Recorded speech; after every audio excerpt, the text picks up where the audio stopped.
Good day, ladies and gentlemen.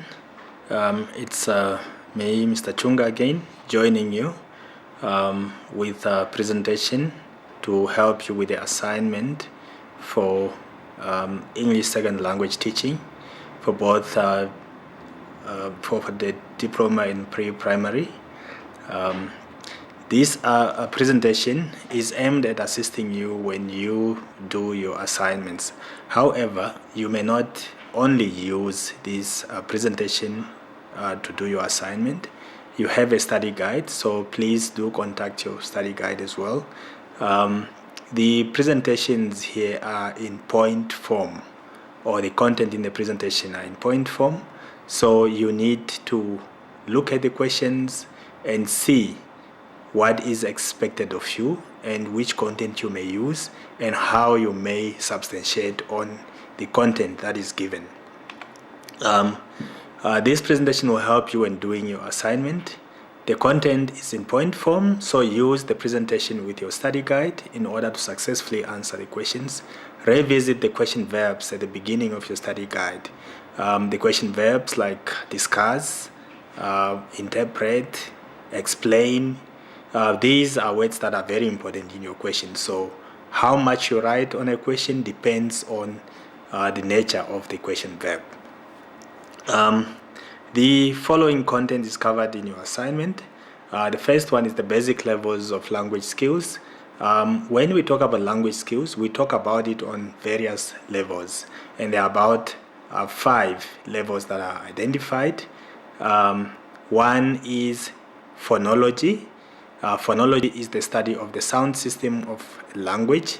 So in other words, when we look at the sounds that we make in a language, or in English, for example, that whole body that studies that is called phonology.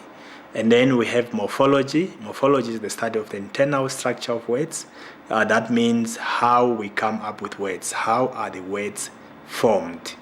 And then syntax, the principles and rules involved in using words together to form sentences.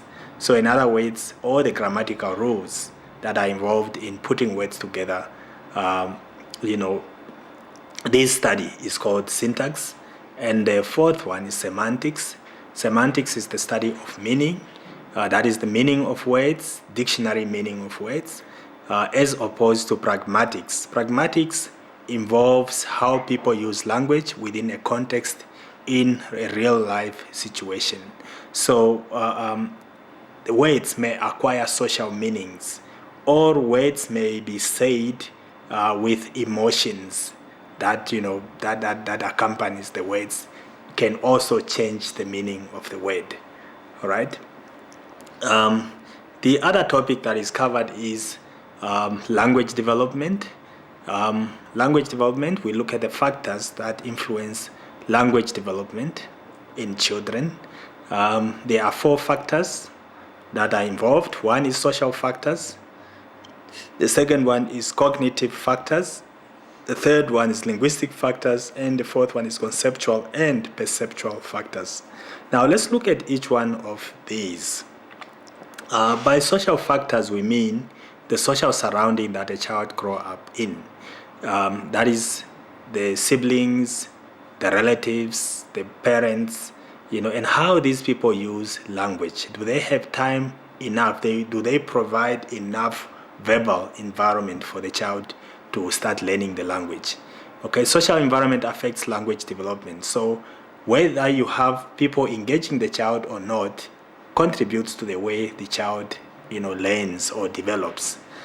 Interaction with people is very important. So in other words, we have to interact with children at home and also in schools, especially when they are in pre-primary, so that we can help them develop develop their language. And then we have the verbal environment influences language learning. So how much a child is exposed to in terms of language influences how they learn the language.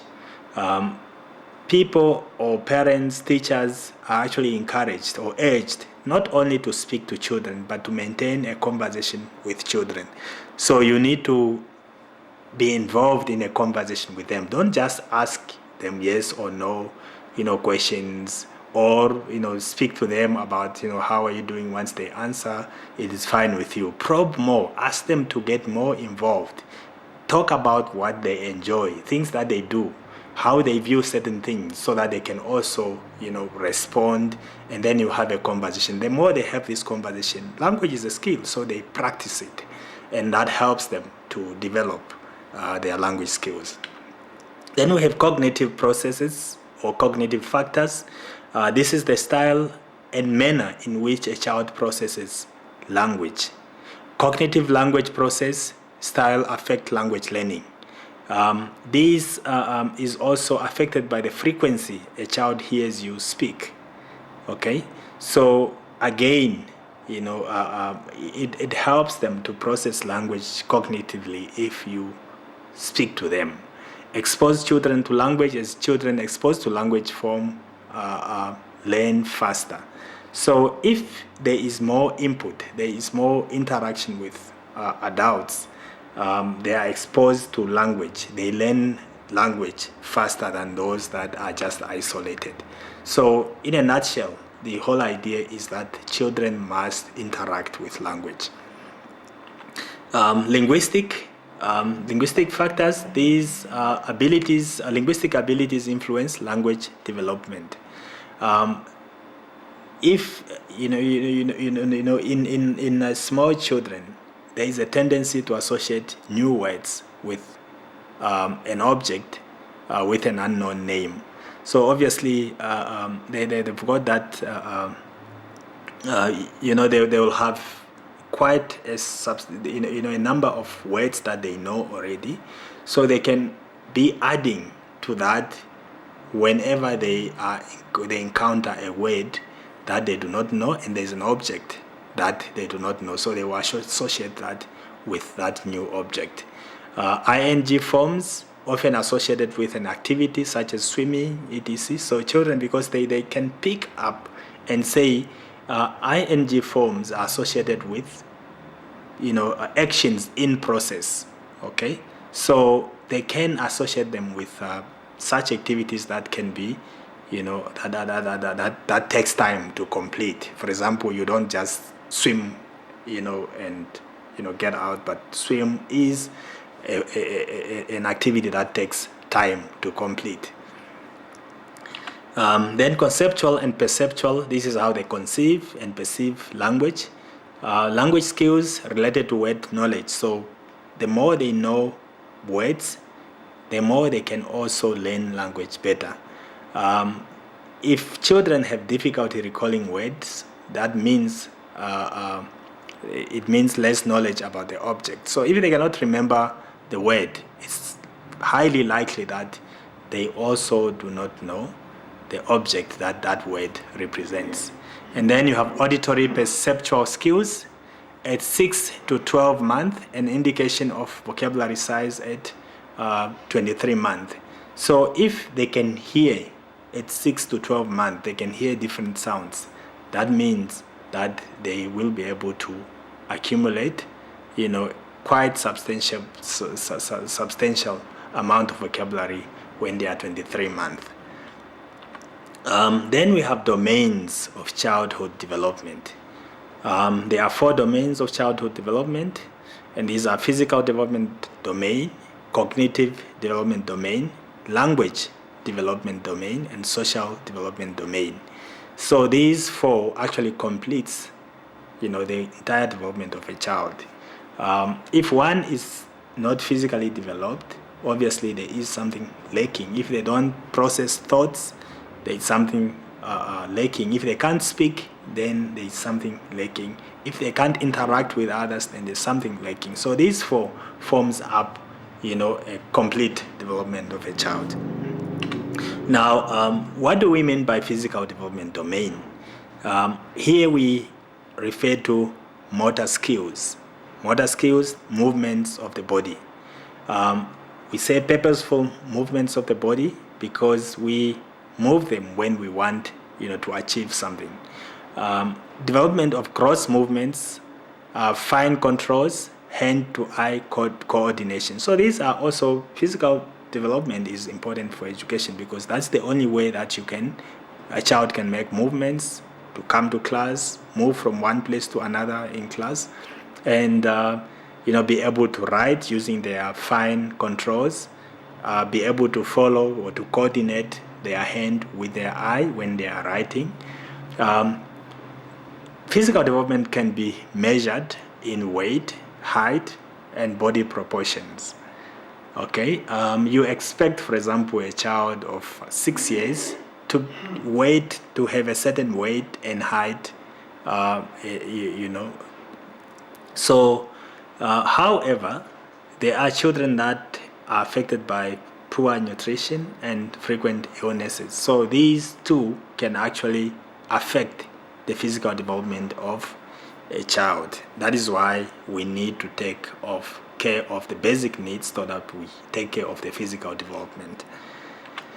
Cognitive development domain can be measured in the child's ability to process thought, hold adequate attention, remember events, understand the environment, plan, predict, regulate, and evaluate any given task or situation. So this has to do very much with the functioning of the brain. If you can think, then obviously you are engaging your brain. If you can listen and be attentive, you can engage, remember events, understand the environment. You can plan, predict, regulate, and evaluate any given task or situation. So these are very much important for the learning process to take place. Otherwise, without cognitive development, or if the child is not cognitively developed, they will not be able to cope. Then language development domain. This is a domain that is taken for granted as inherent capacity of human beings. Many people think that human beings by nature can just pick a language. However, this may not be so, because it depends on other developmental domains. For example, physical domain. Language is we use organs to speak. So if, for example, the tongue is not developed and so on, we may not be able to speak. If we cannot remember things that we want to speak about, then obviously we can't speak. So it's very much dependent on physical and cognitive. It entails a wide range of social behaviors and skills. Language is a set of social behaviors and skills, and has several essential components of development. It also depends on syntax. We've spoken of syntax, phonology, semantics, and pragmatic abilities. Then we have social development domain. Social development domain is the ability to understand the expression of emotions, form attachments, play with others, and handle peer pressure. So human beings are social beings. If they are developed fully, they should be able to express, emotions and understand various emotions that people express. They should be able to bond with others, and they should be able to play with others, and then in the process of playing, be able to make judgments and not be, deceived by others through peer pressure. They should also be able to understand feelings of others and control their own feelings. We've got feelings such as anger, jealousy, all those, negative feelings, if they are, exercised in extremes. All right. They should be able to cooperate, follow instructions, have moral reasoning, and show self-control. They should be able to show, I cannot be able to do this in public because it is something that is meant for the private domain. They should be able to say, well, I am going to take part in a group activity and play my part, help others if they do not understand, or if they can't do what they're supposed to do, and then eventually, be able to follow, be it at home or in class, be able to follow instructions that are given by either parents or the teachers. They should have self-knowledge, knowledge about themselves, including self-esteem, metacognition, sexual identity, and ethnic identity. So who am I in the first place? Should be something that is defined in relation to others. However, all this depends on inherent temperament. Inherent temperament is the inborn, natural way of reacting to things. So all these influence the child's ability to interact with others. Then we also looked at grammatical aspects. We want to look at the grammatical aspects, and we isolated 3 concepts. One is prefix. Prefix is a group of words or letters that may be added at the beginning of a word to change its meaning. All right? If we say, for example, colonize, we mean the act of putting another country under the rule of the other. All right? For example, during the apartheid era, Namibia was colonized by South Africa. So if we put D before the word colonize, we're actually changing the meaning to form the opposite of to colonize. So to decolonize is to take a country out of rule by another country. So DE or D, the prefix D becomes a prefix that changes the meaning of the word. So it is added at the beginning of the root of the word to form a new word. Then we have postfix. Postfix are also called suffix. Suffix or postfix are added at the end of the root of a word, either to form singulars or to change the meaning of the word. Okay. For example, we can have the word box, and if we want to form a plural out of the noun box, then we add es, the postfix or suffix es, to form a plural from the word box. Then we have adjectives. Adjectives are used to give more information about the noun. All right. In other words, they describe, or the word that is commonly used is they modify the noun. So they give us more information about that noun. If, for example, we are talking about a man is a noun, we may not know which man. Probably there would be 3 men around. So the moment we say tall man, the tall man, then we might likely, have an idea of which man is being spoken about. Of which, if that is not satisfactory enough, maybe more adjectives can be added to describe this man so that we know which man exactly is being described. However, let's stick to the adjective tall. All right. In this case, tall gives us more information about the man in terms of his height or his height proportion. So therefore, tall is used as an adjective in this case. Then we have adverbs. Adverbs are used to give more information or to modify the verb. In a case where an adverb is used to modify the verb, it follows the verb which it modifies. For example, we want to know how the person is sitting, okay?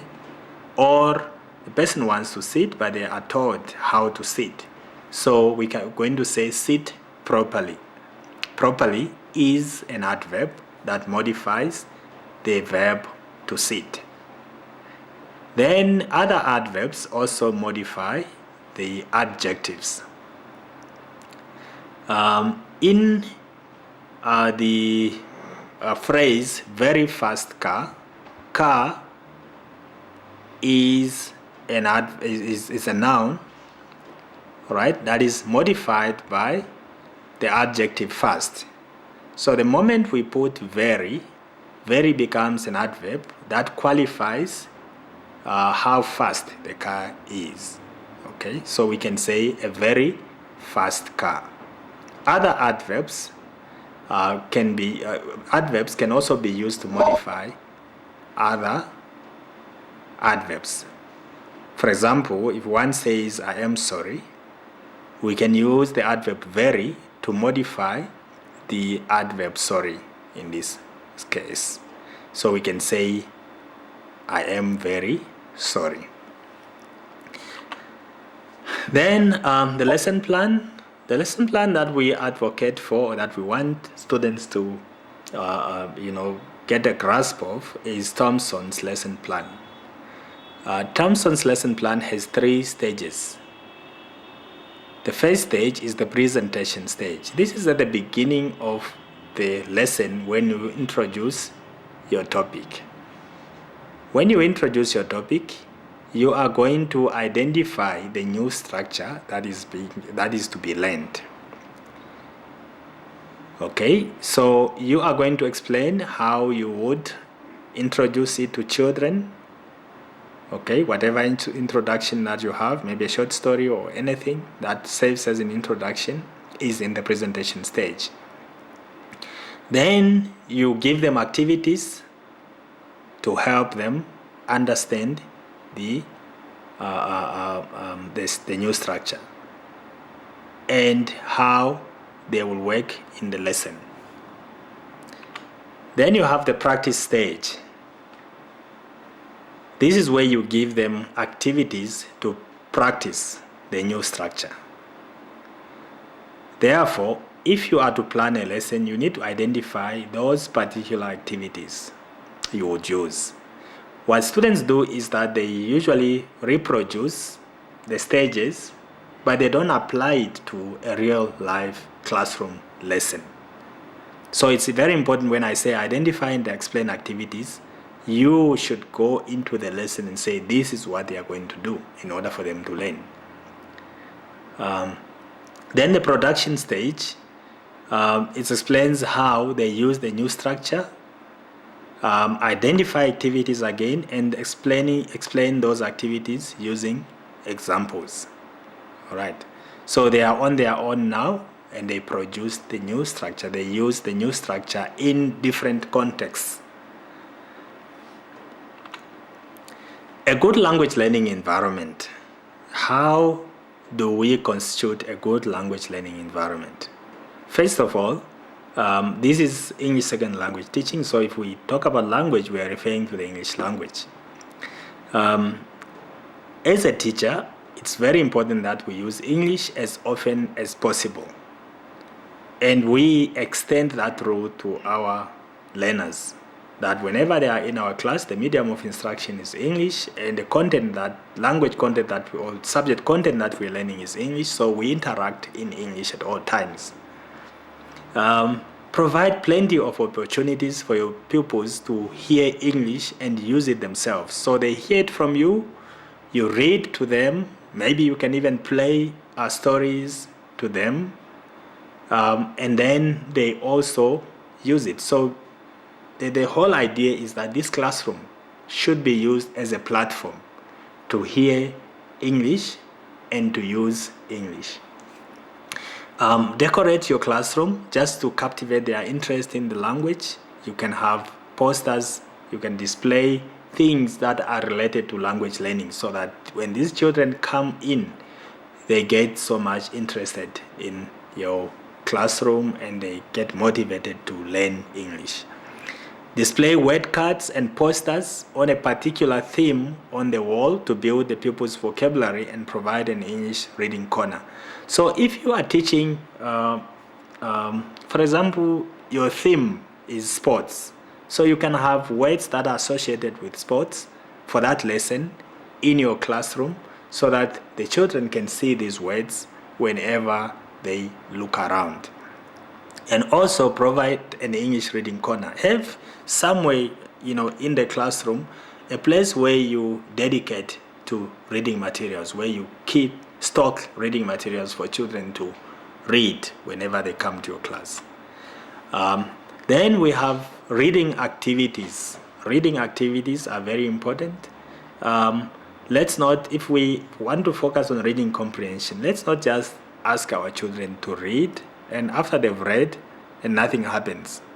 But let's do these activities that help them to understand the content that they are reading. The first one is that pre-reading before they read.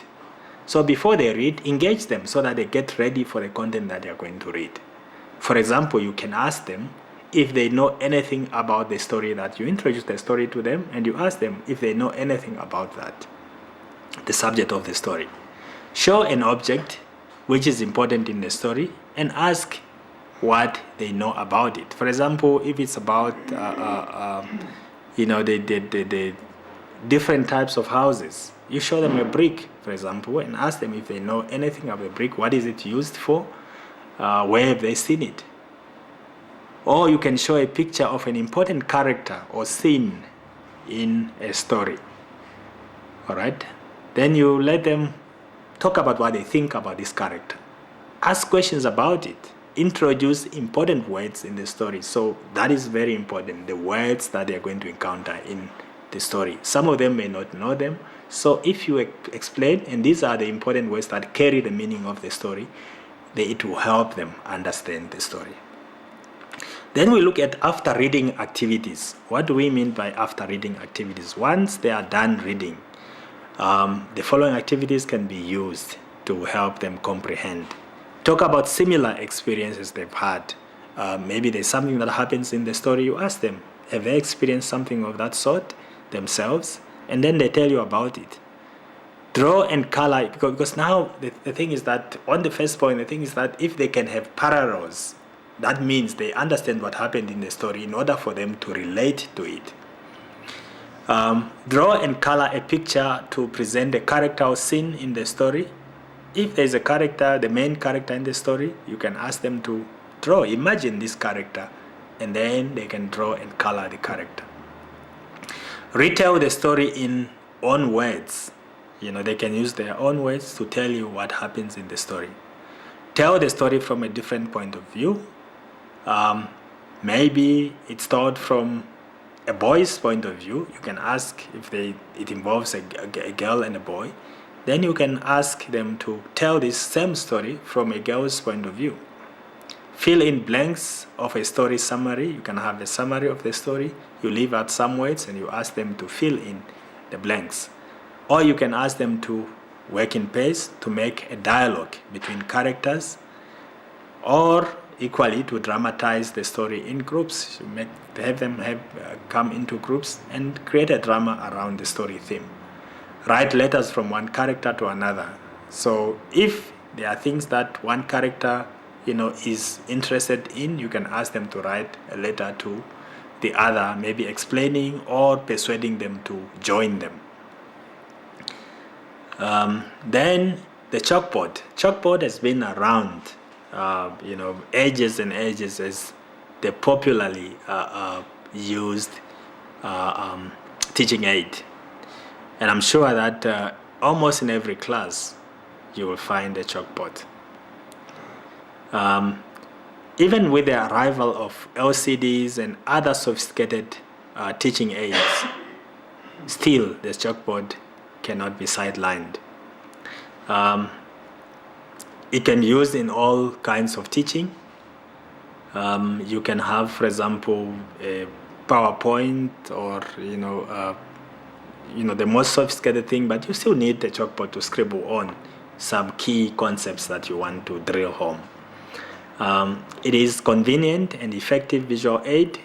It permits contrast, implies action, and helps in note-taking. So if you want your children to note certain things, you can write them on the chalkboard and they take them down. Can be used to enumerate items, sum up the important points of the lesson, You can draw flow charts to illustrate for the class how things are interrelated. Supplement to other teaching aids, you can use with others. Color chalks helps teaching and learning. So if you have colors there that are interesting to the children, it motivates them to learn. Neatness and orderly arrangement improves memory. So the way you use it can help the children also remember. Salient points of the lesson put home through a piece of chalk and chalkboard. It's not used to full, many people don't use the chalkboard to full potential. So you need to write neatly and clearly when you're using it. Then we have teaching pronunciation. We can teach pronunciation by using various ways. The first one is minimal pace.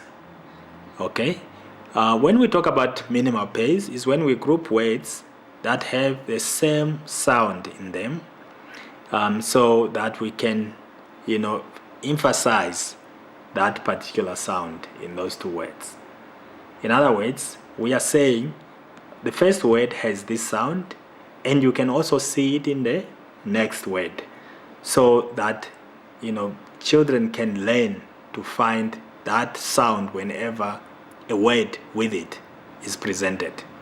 Choose two words that are similar in only one sound, e.g. pet and cat. So is present in both of them. Have children repeat the sound after you. It helps with pronunciation by focusing on one sound only. So wherever they are going to find that sound, they will be able to pronounce it. And also, because you are using pairs of words, it helps them to expand on their vocabulary because they are learning new words as well. Teaching pronunciation using isolation. By isolation, we mean isolation of sound. All right, we're not isolating the child, but we're isolating sound. We pronounce the sound, we isolate specific sound if we have a sound that we want to pronounce. For example, in the word pet and cat, we take out the sound out of it. And then we drill that one with our children. We pronounce the sound repeatedly, and the pupils will say it after us. We focus on small nuances and the correct spelling and ingraining the sound pattern in their minds. Helpful for struggling learners. So those learners that are struggling will be helped by this system. Then we have the nature of assessment in early stages of learning English. When children are beginning to learn English, we use the following, or the manner in which we assess them involves the following.